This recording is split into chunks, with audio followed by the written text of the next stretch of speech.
Buenos días.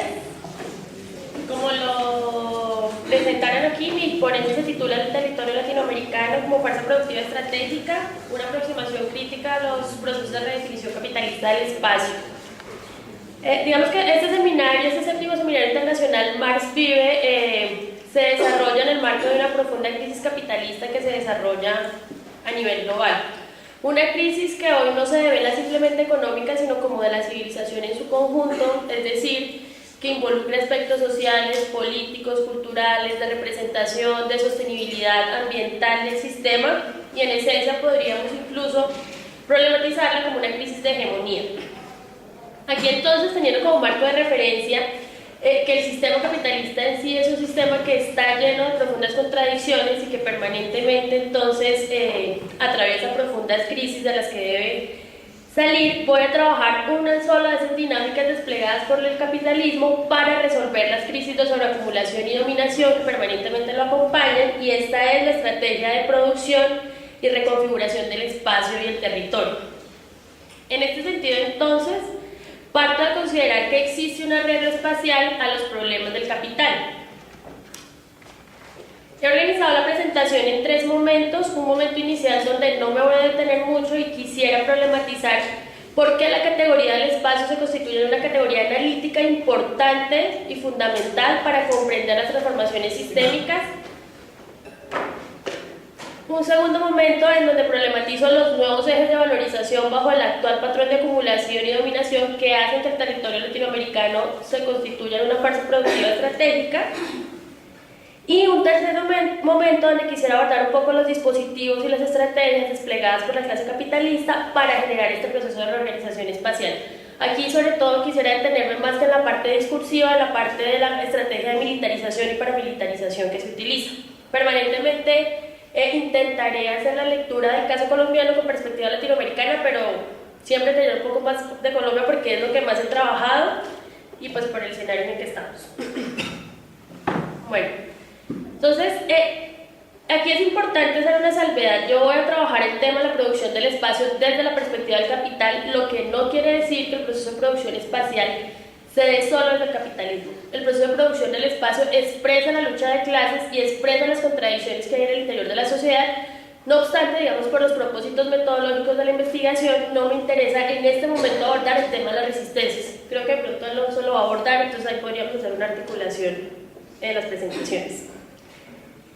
¿Por qué la categoría de espacio cobra una importancia significativa en la última década? Se han desarrollado bastantes trabajos que intentan problematizar el tema de la geografía histórica de la acumulación del capital. Aquí me interesa que consideremos el espacio en una perspectiva no consumible, es decir, no una infraestructura donde se llena de objetos, sino entender el espacio como producto de la práctica social, como expresión de las luchas de clase, y en este sentido propongo un poco, retomando los planteamientos de Milton Santos, el gran geógrafo latinoamericano, ver el espacio como un sistema de objetos y un sistema de acciones que puede ser solidario pero que a la vez es profundamente contradictorio. En este sentido, no es posible, digamos, desde esta perspectiva analítica, comprender el espacio simplemente como un contenedor o simplemente desde la perspectiva meramente consumible, del plano consumible, sino verle toda la complejidad de lo que implica la praxis social. Hay tres planos analíticos que me interesa, que resalto como importantes para la centralidad que cobra la categoría del espacio para el análisis de las transformaciones históricas. Uno, hay que comprender que el espacio es el lugar donde acontecen múltiples desplazamientos de las contradicciones. En este sentido, el proceso de producción espacial posibilita limitar y neutralizar las contradicciones sistémicas, pero a la vez, contradictoriamente, lo que hace es expandir las contradicciones del sistema. En este sentido, por ejemplo, el sistema capitalista crea y genera nuevos espacios para lograr nuevos espacios de acumulación, incluso para desestructurar los procesos de resistencia. Es lo que vemos con el paso del esquema fordista, al postfordista, toyotista, como lo queramos caracterizar. También hay un proceso de desestructuración de la fábrica, no solo en el plano meramente productivo, sino también de desestructuración de las resistencias y de las luchas sociales al interior de la fábrica. Entonces, la construcción del espacio posibilita tanto generar nuevos espacios de acumulación como desestructurar los procesos de resistencia. Por eso es que es el primer plano que es analíticamente fundamental para la relevancia de la categoría espacial. Un segundo plano es que el espacio se constituye en la referencia para medir la madurez del sistema. Y esto es particularmente importante hoy, donde asistimos como un escenario de planetarización, donde casi que todos los territorios se han incorporado a la lógica del valor, lo cual nos permite ya ver casi el carácter universal que asume el capitalismo en el escenario contemporáneo. Y una tercera fase, y es que es el lugar material donde nosotros podemos medir los límites objetivos del sistema. Es decir, el espacio nos permite entender cuáles son esos límites que encuentra el capital para continuarse reproduciendo tecnológica y demográficamente. Entonces, estos tres elementos los destaco como importantes para la categoría analítica del espacio. En donde vemos entonces que actúa esa producción espacial, como les problematizaba, entonces se pueden crear nuevos mercados para generar nuevos escenarios de consumo, nuevos escenarios de acumulación, se pueden generar nuevos territorios para la explotación del trabajo, entonces todo el fenómeno que vemos también de incorporación de una mano de obra más barata en las economías periféricas, unos nuevos espacios para la inversión, y aquí hay una categoría importante que trabaja Harvey, y es por ejemplo cómo la producción espacial no simplemente unos escenarios de acumulación de primer nivel, sino también podemos identificar escenarios de acumulación de segundo nivel. Todo lo de la IRSA, el Plan Puebla-Panamá, digamos que no son inversiones productivas que regresan rápido al ciclo de la producción, sino que son inversiones donde el capital puede acumular y sus ganancias se van a ver en el mediano plazo de los desarrollos infraestructurales. Entonces es lo que se conoce como escenarios de acumulación de segundo nivel. Y la producción espacial se constituye también fundamental para controlar recursos naturales que son estratégicos para el ciclo de la producción. Aquí estaríamos hablando hidrocarburos, energéticos y otros recursos que bajo las actuales condiciones, digamos, del patrón de acumulación cobran una importancia estratégica.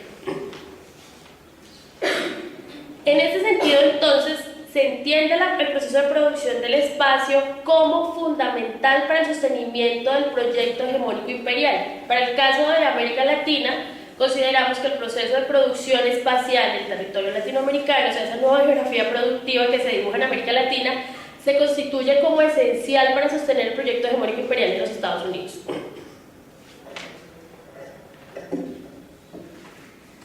Estos elementos entonces nos podríamos decir que al lado de cada patrón de acumulación y dominación se perfila también un patrón de producción espacial. Es decir, la configuración espacial hoy, la que se viene gestando desde la década de los 80, no es la misma que se gestaba en el patrón anterior. Hay unas especificidades que hacen que el plano de lo espacial varíe de acuerdo a las necesidades de acumulación y reproducción del sistema. Esto define entonces las diversas caras que van asumiendo el proceso de la geografía histórica de la acumulación.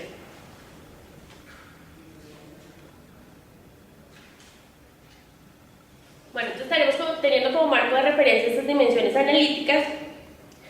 Me interesa entrar al segundo momento, que son esos renovados ejes de la valorización capitalista. Digamos que bajo las actuales condiciones del sistema emergen o aparecen en escena territorios que antes no eran considerados importantes para las prácticas de valorización del capital, pero que hoy, renovados los ejes de la valorización, asumen una centralidad. Estamos hablando de territorios que históricamente han estado articulados, digamos, parcialmente, porque tampoco quisiera generar la sensación de que es como escalarmente que se da la dinámica del sistema, evidentemente es una dinámica global, pero hay territorios que eran considerados como de segundo nivel, que por sus características infraestructurales, poblacionales, no eran importantes para el proceso de acumulación. Digamos, si nos ponemos a pensar en el patrón latinoamericano anterior de industrialización por sustitución de importaciones, ciertos territorios no cobraron importancia estratégica, pero bajo las actuales condiciones, digamos, donde unos nuevos recursos asumen una centralidad, esos territorios entran a ser incorporados de manera central al ciclo del valor y al ciclo de la acumulación. Para el caso, digamos, colombiano, estaríamos problematizando territorios de la Orinoquía, de la Amazonía, del suroccidente y del Chocó, de toda la cuenca del Pacífico, que hace 3 décadas no eran importantes sino eran estratégicos, pero que bajo las actuales condiciones terminan siendo centrales para el proceso y la estrategia de desarrollo capitalista. Me interesa entonces destacar, digamos, teniendo como marco de referencia esos nuevos territorios de la valorización y esa nueva geografía productiva que se define en la periferia, 3 planos. Un plano que daría cuenta de los hidrocarburos y los minerales. Estos no son recursos nuevos, digamos, de este actual patrón, pero son los recursos estratégicos para sostener el ciclo de la producción capitalista sustentada en la quema de combustibles fósiles. Entonces, el control de hidrocarburos, petróleo y gas y de ciertos minerales es fundamental para el sostenimiento del proceso productivo. Un segundo plano que sí es asociado como a esos nuevos ejes de la valorización, que podríamos identificar y que pues Catalina lo desarrolla mucho más ampliamente, son los asociados a los recursos ricos en biodiversidad, en fuentes hídricas y los nuevos territorios que se están incorporando a toda la dinámica agroindustrial con los agrocombustibles. Estos, digamos, el ubicar estos nuevos territorios como estratégicos es posible hoy por los desarrollos científico-técnicos. Eso es importante tenerlo presente porque las revoluciones científico-técnicas posibilitan, digamos, esas transformaciones sistémicas. Y un tercer plano es la posición geoestratégica del territorio. Esto me interesa verlo en dos dimensiones. La posición geoestratégica tanto en la dimensión comercial, que posibilita una conexión infraestructural y agilizar los procesos comerciales al interior de América Latina. Entonces ahí tendríamos que leer lo que implica la IRSA y el Plan Puebla-Panamá. Y en un segundo plano, que es en la dimensión geopolítica, porque el territorio latinoamericano, digamos, se configura como estratégico para el control de todo su conjunto. Ahí es donde cobra mucha relevancia la discusión de las 7 bases militares que se quieren implantar en Colombia, porque todo el diseño, digamos, la ingeniería, los aviones que estarían asentados en estas bases posibilitarían un control del globo en menos de 5 horas. Entonces en la dimensión geopolítica también es importante entender el territorio como eje de valorización. Y para el caso de las economías andinas, yo me atrevería a plantear un cuarto eje de la acumulación que es central, que es todos los cultivos de uso ilícito. Recuerden ustedes que el capitalismo siempre ha estado acompañado de la dimensión legal e ilegal en el proceso de la acumulación, y para el caso, digamos, en el escenario contemporáneo, la coca y el narcotráfico se constituyen en un recurso fundamental para la acumulación en el centro del sistema.